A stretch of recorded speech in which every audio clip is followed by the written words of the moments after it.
Hi there, and welcome to Coffee with Craig on this edition that has just come out just after the second assassination attempt on Donald Trump. And I'm going to talk about that now. Only the news of it is just emerging. So I'm going to talk about what we know and my feelings about it. And if you're new to this channel, you'll understand that this is me, Craig Hamilton Parker, talking about the world around us, what's going to happen in the future, all the things that are in the news from the standpoint of someone like myself who is a psychic medium. Anyway, welcome to Coffee with Craig.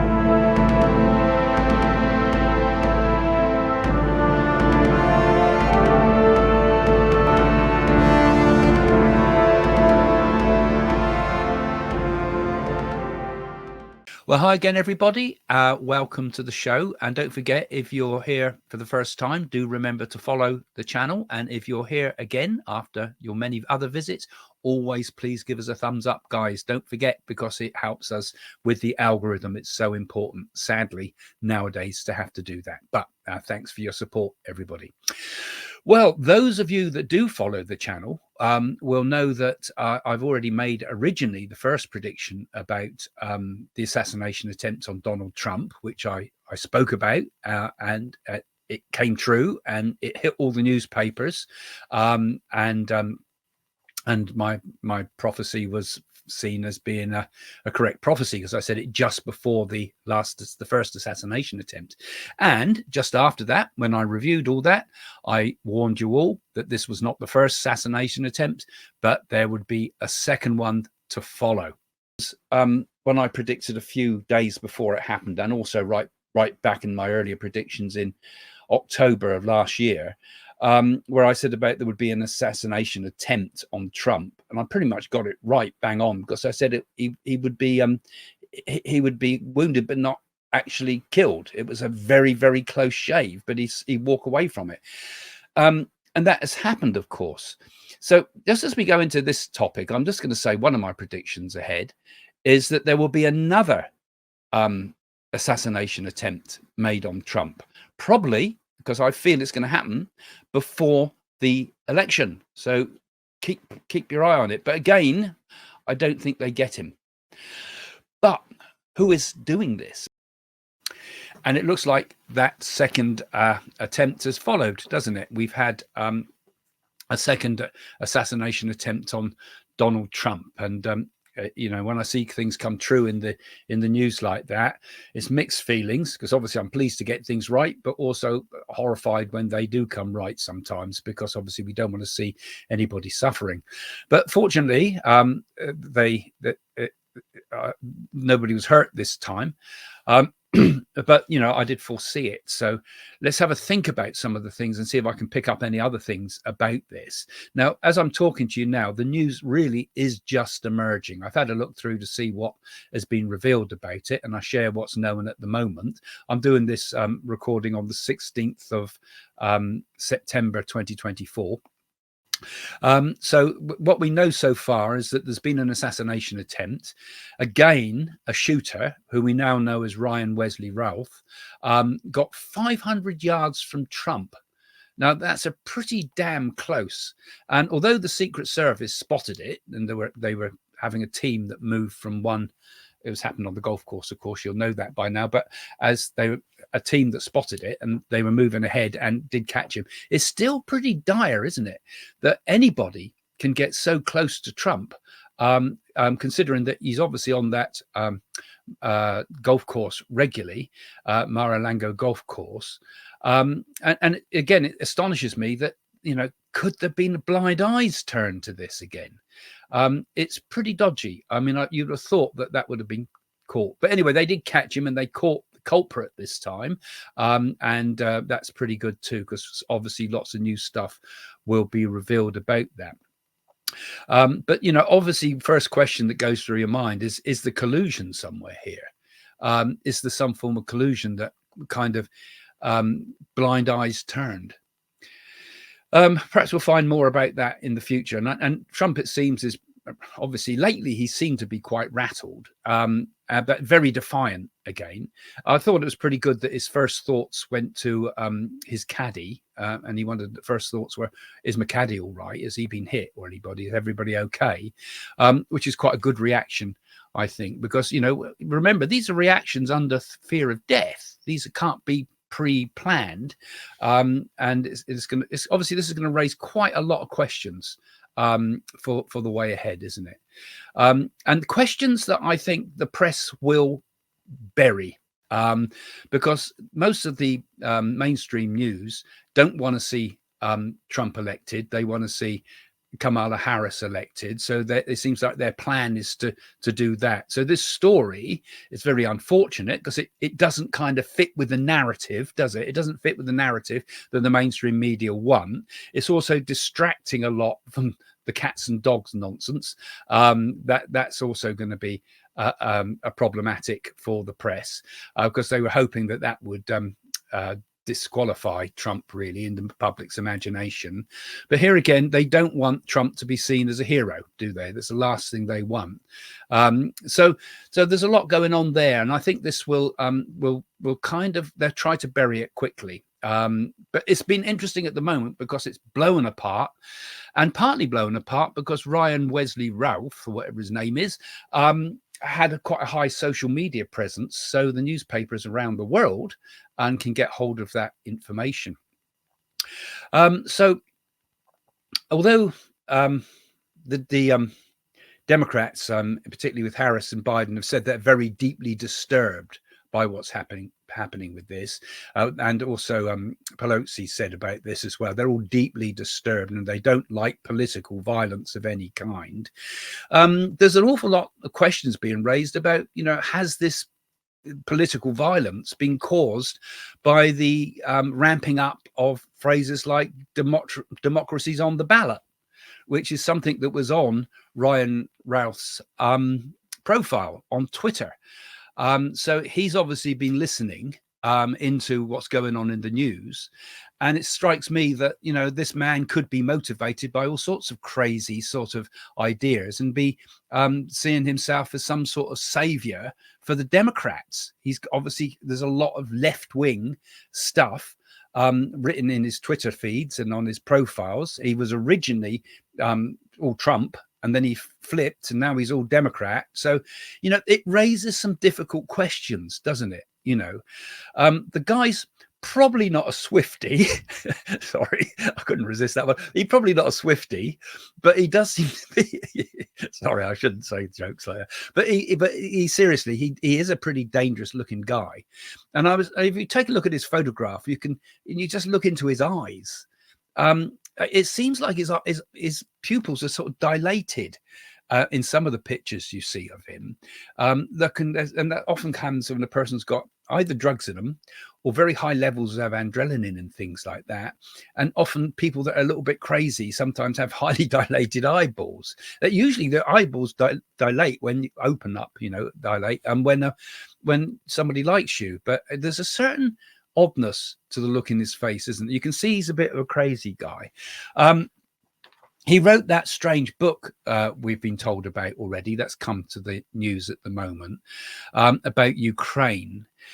And when you hear about what he did, I mean, we know that he went to Pakistan and Afghanistan, I think it was, trying to recruit people and bring them in through Poland to come and fight in Ukraine.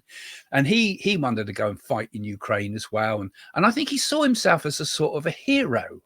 And if we look at this, think of the psychology of this guy, we can kind of read this guy to get a feeling of what he's about. My feeling is he's a failed hero in his own mind. I mean, he dresses with all these stars and stripes as if he's Uncle Sam, doesn't he? But I feel that there's some huge form of a dejection that happened to him with this Afghanistan business.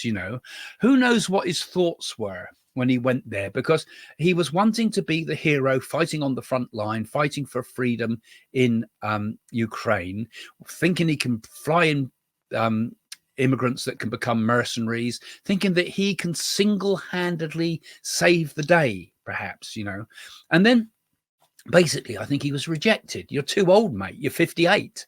You're too old for this type of thing. And I feel that he kind of thinks himself, he's like a failed general in his mind. He wants to be the man that's controlling history, having something to do with it. And I think my feeling with him, he's a genuine person in that he genuinely believes that he wants to save democracy in the world.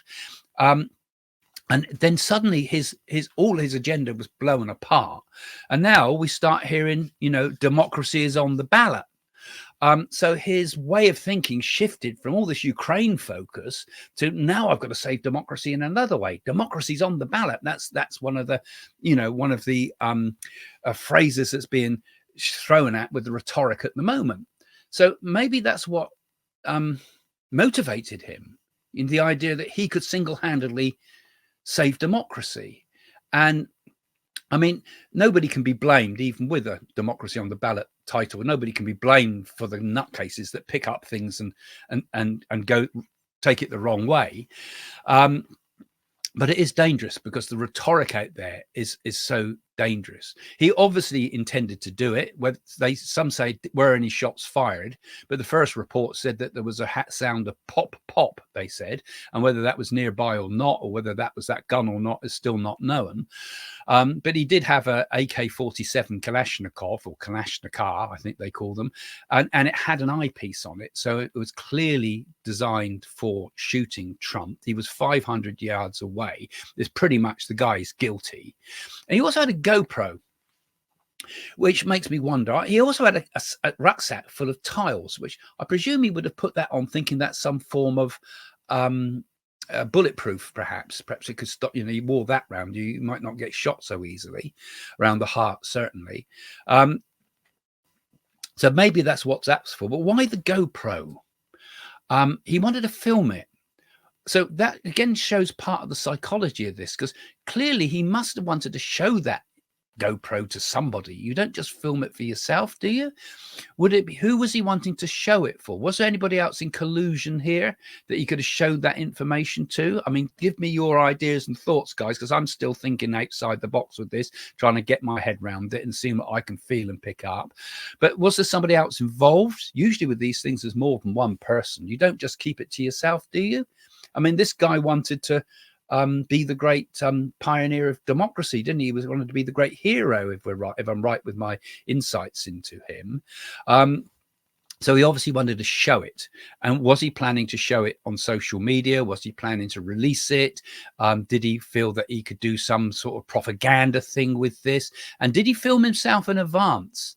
Because I've got a GoPro and I go out, and when I do my jaunts and roundabouts with Jane and that, as you watch with us, we always do stuff in advance. I mean, where are we going today? We're going to go to such and such a place. Oh, the place is haunted. Let's go into so and so. You tell a story, don't you? So has he told a story on that GoPro? I wonder, because a GoPro nowadays is very good as a selfie, as well as for that type of shot that he's doing. So there we go. So he's obviously a criminal. He's had 100 criminal counts, apparently, 20 years of it. He was giving money to the Democrats. He gave money to Act Blue for the Democrats. So obviously his mind was being driven by all sorts of strange inspiration, which he would have been taken the wrong way. But, when they tell Trump to tone down his campaign, shouldn't the Democrats also be toning down their campaign? Because this is the second time we've had nuts with guns driven to such an extent that they want to have another go at Trump. So this is, again, quite interesting the way you think about it. Where's it going to go? What's going to happen from this? So that's my thoughts about my feelings about Routh and what my feelings about who he is, what I pick up from him, what I feel about him from the little we know, but for the pictures of him, the face of him, my gut feelings about what makes a person motivated like this. What will it do to the campaigns, for example, now is obviously going to show something. I think there will be a bump in the polls. I don't think it will make a huge difference. I mean, because we've already had the assassination attempt, but it will be very important, I think, for the Trump campaign, in that it takes the attention away from the cats and dogs issue, and which, you know, was daft. He should never have said that. But you know, misinformation that he'd watched, and he should have filtered it a bit more. But nevertheless, that was what was said. But I think it would take it away from that onto the real issues, and really they ought to start, all of them, I think, in America, start talking about policies, not personalities, both sides, because frankly, you know, you're not voting for people. Your vote should be voting for plans, for policies, for what's going to happen to the economy, what's going to happen to housing, what's going to happen to health, what's going to happen to immigration, what's going to happen to all the issues that upset any nation. The same happens here. You know, we forget we tend to do the same as America and vote for people rather than policies. It's a malady of our age, isn't it, really? And it shows, I think, in a lot of respects, just how short-sighted we all are, and how easily manipulated everybody is by propaganda of one side or another, you know. And it would be nice if everything toned down and people just started to think sensibly. And we voted in all our countries for the policies, but you know, it's not that way. And I'm probably dreaming if I think we could ever get to there, but I think one day we will see the world of politics change. And I thought I was also quite interested in Trump as well, and his mindset with this, because for him the golf is a bit like painting was for Winston Churchill. I mean, I'm not comparing them really, but I mean, Winston Churchill used to paint at the most terrible times in British history, took his mind off everything. So there's Trump at the one place where he can take his mind off things. That's why he loves golf so much, because for him, he can just be himself and it's nothing to do with anything else. It's just him and his golf, like it is with a person and their art. So I think he would be more rattled because of this one in some ways, because his adrenaline was not up for this, like you are at a speech. He was in his safety zone. So it's stepped him to his safety zone, hasn't it? Okay, so those are my first thoughts of this. I'm sure there's a lot more that I could say. But on the one hand, I'm pleased I got it right with the predictions. You know, I'm pleased I got it right. It's an odd thing, really, when you do these predictions. It's a strange thing. But anyway, if you want to come and join me online with things like this, you'll see tomorrow I'm putting up another Coffee with Craig, which I did with some of the patrons and the YouTube members. You know, so if you want to do that, you can see it in the description of this video. If you can support the site by becoming either a patron or becoming a YouTube member, you get extra access to things, and one of those being access to special coffees with Craig, and there's one of those tomorrow in which we have a Zoom meeting with some of the members. So if you're interested in that, do have a look in the description below. Meanwhile, thanks for joining me. Don't forget the thumbs up again, and we'll see you soon. Bye for now. Hi everyone. Coming up are a few short clips from my online spiritual workshops. She's going woohoo. Because I feel that it's about time, you know. It's like she tells me you're also quite interested in astrology. Yes, I'm doing astrology. Yes, exactly. Studying astrology. Yes, She had a habit of rubbing her hands like this, didn't she too? Was this a habit she had all the time? She'd go get her doing that and like to do this as well with things. So she's there, and although she's a comfortable build lady, I feel that she would like to jump or dance around quite a lot. I don't know. I'm seeing her bouncing around. So she was quite a big lady, but very agile, you know? Yeah, she did that all the time. Oh, goodness. So I just see her there, though. So she's just seeing some green shield stamps, but she was absolutely fanatic about those. And was talking about green shield. You were talking about it. There we go. I knew there was something specially significant about the green shield stamps. Have you still got a pair of shoes or an item of clothing of his still? I have a jacket. Okay, you still got his jacket, and this is going back a long time. This is, and he just says, time. You have very vivid dreams, I want to say as well, because she's saying to me that you dream of her and you've had very vivid dreams. And she says you have a dream of being left alone. as well. There's been dreams of being left alone, of being left on Yes. a street or something. It looks like I've been left somewhere. I can't get the car. Yeah, I've got yeah, something like this. She's telling me about your dreams. She says that that is partly emotional, but it's this like a feeling of abandonment. You know, when I do a So reading, when it's finished, I forget it. it Like just this, I blew forget it. me. I look at the That video, I reading just remember blew it. But me. I mean, I was shocked. It really, I mean, thank you so much, Craig, you know, because you brought so much of evidential, you know, that proof that was so needed, I think. So I think it's really mind-blowing what you do. yeah, thank you. Yeah, well, it's Mhm. not me, it's the spirit world, but I've got quite a sudden passing with her, like it's something like an accident. But yes, I do know Just be the somebody. person with her. Was this a car accident? Yes, yes, Okay. that's And yeah, that's and, it. and have Wow. I hit my head in the car accident? Because I feel my head's hit either hit the steering wheel or hit the windscreen, because I feel it's my head that was damaged from this. She hit the driver. She was coming back late night, and the driver fell asleep at the wheel and Okay. hit a boulders like barriers in the road. Yeah. So it could well So be. it's really sort of head on then, isn't it? So it's Well done. So Yeah, I've got very so that's who specific. she is. I feel very strongly that I would like to give a testimonial. Some of our patrons just now talked about the accuracy. For me, some of it was just mind-blowing. Even today, I mean, the Yeah. friend that you picked through and the connections, but I've had even more accurate than that. I mean, I've had incredible evidence, which, Sheila, I totally agree with you. I yeah, mean, it was amazing. I mean, I didn't even share a photograph. My mother was not on any social media, yeah, but he really channeled and he did a fantastic job. I mean, I yeah. was blown. I was just It's blown. it's evidence Craig has given me. I came running down to tell my mother. I can't. Yeah, Sorry, it's Craig, you're going to blush. It's absolutely incredible, the evidence that I got. yeah, it was like mind blowing is all I can Yeah. say.